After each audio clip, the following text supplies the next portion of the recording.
Jessica pressed her palm against the observation window, watching the twin moons of Kalara rise over the horizon. 3 years. 3 years since the colony ship had malfunctioned, stranding them on this distant world.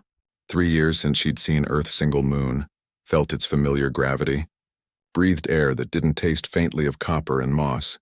"You're doing it again," Jack said softly, approaching from behind. He carried 2 steaming cups of what passed for coffee here, a local root brew that was almost but not quite the real thing. "Doing what?" Jessica took the cup, grateful for its warmth, counting the days. "I can see it in your eyes." Jack settled beside her, his reflection ghostly in the reinforced glass. "How many this time?" 1,093. The Kalaran orphanage hummed with life behind them. 37 cubs, that's what the natives called their young, scurried through the converted cargo bay that served as their shelter. The human colony had found them 6 months ago, abandoned in the aftermath of the plague that had devastated the southern continent. No survivors, no family, just terrified children with bioluminescent spots along their spines and eyes too large for their small faces. The colonists had debated. Resources were limited. They barely had enough for themselves. But Jessica had looked into those enormous eyes, seen the fear and hope warring within, and made the choice that would define them all. "We take them," she'd said simply, and somehow, impossibly, they'd made it work. "Teacher Jessica," a small voice piped up. Ziri, the youngest, barely reached Jessica's knee. Her spots flickered pale blue anxiety.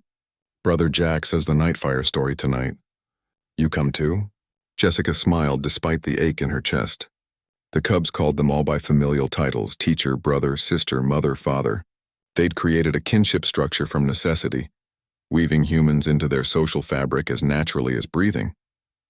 "I'll be there, little one. Go help set up the circle," Ziri chirped happily, her spots shifting to warm amber as she bounded away.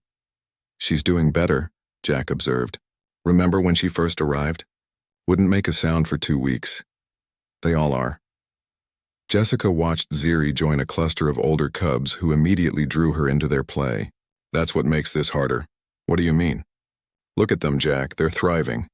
They've bonded with us, trust us, depend on us." She turned from the window, her eyes bright with unshed tears. "And every single day I dream of going home." "How selfish is that?" Jack was quiet for a long moment. Through the observation window, Earth hung in space, a distant memory captured in old photographs and fading recordings. The colony's long-range transmitters had finally made contact 6 months ago. A rescue mission was being prepared. 2 years, maybe 3, and they could return. Could return. Not would. Could. "It's not selfish to miss home," Jack said finally. "It's human." That night, 44 beings, 7 human, 37 Kalaran, gathered in the central dome. The cubs arranged themselves in their traditional story circle, spots glowing in patterns that signified family, safety, belonging.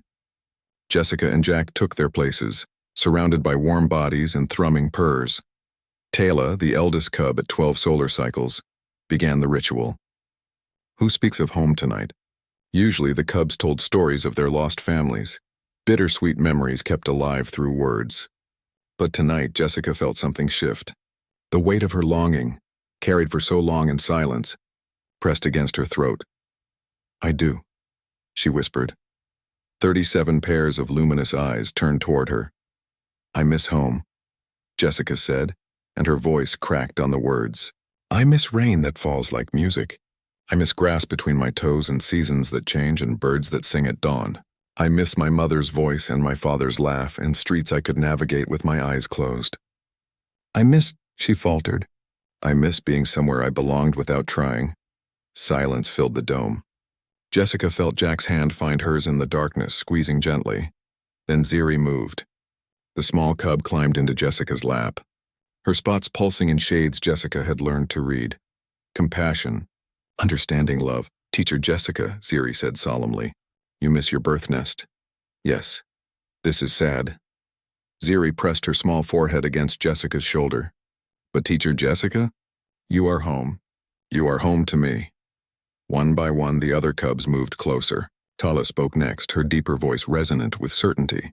"When the sickness came, we had no home. Only fear, only darkness. Then you came. You, Brother Jack, all the humans. You gave us shelter when you had little. Food when you were hungry, love when you had every reason to turn away. You taught us your words, another cub added. Shared your customs, played our games, said another. Sang our songs, even though they hurt your throats. Held us when we cried for our lost ones. The cubs pressed around them now. A warm wall of living light, spots creating constellations in the dimness. Tala fixed Jessica with an ancient gaze. On Kalara we have a saying, home is not where your ancestors sleep. Home is where you choose to wake. You chose to wake with us, teacher Jessica. You chose us when you didn't have to. You made yourself home, Ziri whispered. And you made us home too. Jessica felt the tears come then, streaming freely down her face. Jack's arm wrapped around her shoulders, and she felt his body shaking with his own silent sobs. Around them the cubs hummed, a Kalaran comfort sound pitched to soothe distress. In that moment Jessica understood. Home wasn't a place you came from, it was a place you created. One choice at a time, one sacrifice at a time, one opened heart at a time. She'd spent 3 years counting the days away from Earth, never counting the days she'd spent building something new. When the rescue ships came, there would be a choice to make. But looking at the faces around her, human and Kalaran, family bound not by blood but by purpose, Jessica realized the choice had already been made. She was home. They all were.